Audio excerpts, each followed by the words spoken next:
ఇక్కడ శాస్త్ర పరిధి లేకుండా ప్రశ్నిస్తున్నాడు అనే సమాధానం విన్న తర్వాత నేను కూడా ఆశ్చర్యపోయినా ఆ సమాధానం విని.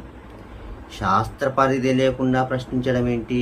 ఇన్ని రోజులు మాట్లాడే అంటే జ్యోతిష్యాన్ని ఇంతగా విమర్శించే వ్యక్తి కనీసం శాస్త్ర పరిధి లోపలికి వస్తదా రాదా అనే పరిశీలన కూడా చేయకుండా అడుగుతాండా అనే స్థితిలో ఉన్నా నేను. అంటే గురువుగారు ఆ మాట అని జ్యోతిష్కులకు చాలా మేలు చేసిండు. ఆ రోజు గనక జ్యోతిష్య శాస్త్ర పరిధి తెలియకుండా ప్రశ్నిస్తున్నాడు అని అనకపోతే నేను గుర్తించేవాణ్ణి కాదు. ఆ మాట విన్న తర్వాత నా పరిశీలన విధానం కూడా మారింది. మీకు తెలియదు, నేను కొన్ని ప్రశ్నలను వదిలిపెట్టేసిన. నేను వాటి గురించి పరిశీలించాల్సిన అవసరం లేదు, ఇవి జ్యోతిష్య శాస్త్రంలో చూడడానికి వీలు కాదు అని. అది అంత గొప్ప సమాధానం. ప్రిన్సిపల్ స్థాయిలో మాట్లాడిండు గురువు గారు.